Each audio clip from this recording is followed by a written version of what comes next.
ప్రశ్నేంటంటే, యేసుక్రీస్తు ప్రభువుని ఎందుకు నమ్ముకోవాలి? ఆయన నమ్ముకుంటే వచ్చే లాభాలేంటి?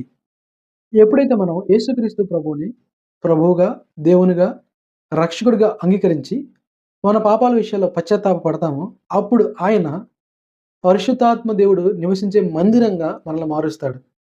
కొరింథీయులకు రాసిన 1వ పత్రిక 6వ అధ్యాయం 19వ వచనం. మందిరం, దేవుడు ఉండే స్థలం, ఆయన పరిశుద్ధత ఉండే స్థలం, ఆయన ప్రజలకి అందుబాటులో ఉండే స్థలం, ఆయన సన్నిధి, ఆయన గైడెన్స్, ఆయన సపోర్ట్ ప్రజలకి దొరికే స్థలం. ఇప్పుడు ఆయన్ని మనం విశ్వసించటం ద్వారా ఆయన మందిరంగా మనల్ని మారుస్తా ఉన్నాడు. ఓల్డ్ టెస్టిమెంట్‌లో ఆయన వాయిస్ ద్వారా, ప్రవక్తల ద్వారా, దేవదూతల ద్వారా మాట్లాడి, తాను ప్రజలకు అందుబాటులో ఉండటానికి ఆయన మందిరంలోనికి రావటం జరిగింది. అయితే నూతన నిబంధనలో ఆయన ఫిజికల్ మందిరాలను విడిచిపెట్టి మనలోనికి రావటం జరిగింది. ఎవరైతే యేసుక్రీస్తు ప్రభువుని అంగీకరించారో, ఆయన పరిశుద్ధాత్మ దేవుడు వారి లోనికి వచ్చి, వారిని ఆయన నివాసం ఉండే మందిరంగా చేస్తా ఉన్నాడు. What a great transformation. దేవుడు ఆయన నివసించే మందిరంగా మనల్ని చేసి, మనలో పర్మనెంట్‌గా ఆయన ఉండటానికి నిర్ణయించుకున్నాడు. యోహాను సువార్త 14వ అధ్యాయం 16వ వచనం, 17వ వచనం. కాబట్టి పర్మనెంట్‌గా ఉండటానికి సిద్ధపడిన ఆయన నుంచి మనల్ని ఏది కూడా ఈ లోకంలో వేరు చేయలేదు.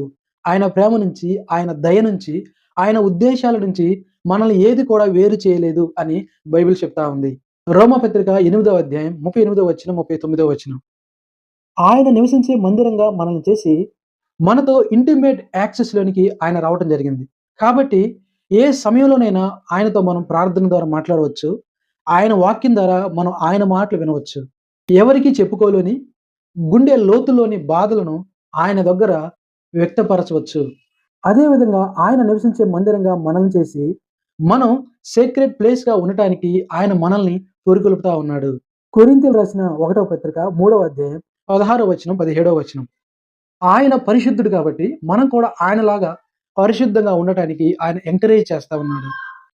ఆయనలో చీకటి ఎంత మాత్రం కూడా లేదు. కాబట్టి మన ఆలోచనలో పరిశుద్ధత, మన రిలేషన్‌షిప్స్‌లో పరిశుద్ధత మెయింటైన్ చేస్తూ ఒక అద్భుతమైన సమాజాన్ని నిర్మించాలనేది ఆయన ఆశ. కాబట్టి యేసుక్రీస్తు ప్రభువుని ఎవరైతే దేవునిగా అంగీకరించి తమ పాపాల విషయాల్లో పశ్చాత్తాప పడతారో, ఆయన వారి యొక్క దిశ నిర్దేశాన్ని మారుస్తా ఉన్నాడు. ఆయనే సొంతగా నివసించే మందిరంగా మనల్ని మారుస్తా ఉన్నాడు.